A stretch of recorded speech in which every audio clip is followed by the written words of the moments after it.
We begin this year and this administration in the midst of an unprecedented crisis that calls for unprecedented action. Just this week, we saw more people file for unemployment than at any time in the last 26 years. And experts agree that if nothing is done, the unemployment rate could reach double digits. Our economy could fall $1 trillion short of its full capacity, which translates into more than $12,000 in lost income for a family of four. And we could lose a generation of potential as more young Americans are forced to forego college dreams or the chance to train for the jobs of the future.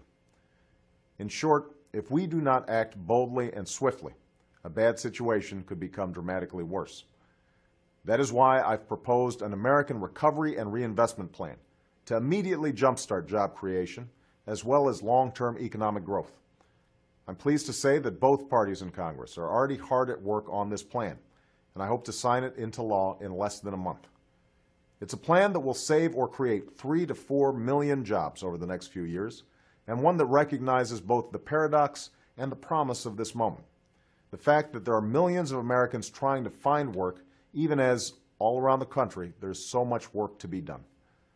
That's why this is not just a short-term program to boost employment. It's one that will invest in our most important priorities, like energy and education, healthcare, and a new infrastructure that are necessary to keep us strong and competitive in the 21st century. Today, I'd like to talk specifically about the progress we expect to make in each of these areas. To accelerate the creation of a clean energy economy, we will double our capacity to generate alternative sources of energy like wind, solar, and biofuels over the next 3 years. We'll begin to build a new electricity grid that lay down more than 3,000 miles of transmission lines to convey this new energy from coast to coast. We'll save taxpayers $2 billion a year by making 75% of federal buildings more energy efficient and save the average working family $350 on their energy bills by weatherizing 2.5 million homes. To lower healthcare costs, cut medical errors, and improve care, we'll computerize the nation's health records in 5 years, saving billions of dollars in healthcare costs and countless lives. And we'll protect health insurance for more than 8 million Americans who are in danger of losing their coverage during this economic downturn. To ensure our children can compete and succeed in this new economy, we'll renovate and modernize 10,000 schools, building state-of-the-art classrooms, libraries, and labs to improve learning for over 5 million students.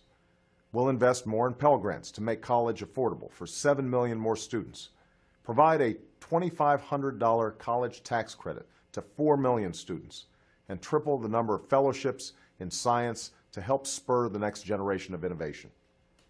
Finally, we will rebuild and retrofit America to meet the demands of the 21st century. That means repairing and modernizing thousands of miles of America's roadways and providing new mass transit options for millions of Americans.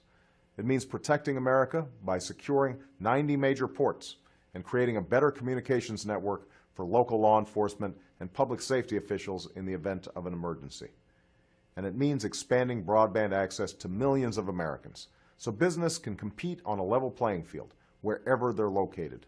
I know that some are skeptical about the size and scale of this recovery plan. I understand that skepticism, which is why this recovery plan must and will include unprecedented measures that will allow the American people to hold my administration accountable for these results. We won't just throw money at our problems. We'll invest in what works. Instead of politicians doling out money behind a veil of secrecy, decisions about where we invest will be made public and informed by independent experts whenever possible. We'll launch an unprecedented effort to root out waste, inefficiency, and unnecessary spending in our government. And every American will be able to see how and where we spend taxpayer dollars by going to a new website called recovery.gov. No one policy or program will solve the challenges we face right now, nor will this crisis recede in a short period of time. But if we act now and act boldly, if we start rewarding hard work and responsibility once more, if we act as citizens and not partisans and begin again the work of remaking America, then I have faith that we will emerge from this trying time even stronger and more prosperous than we were before. Thanks for listening.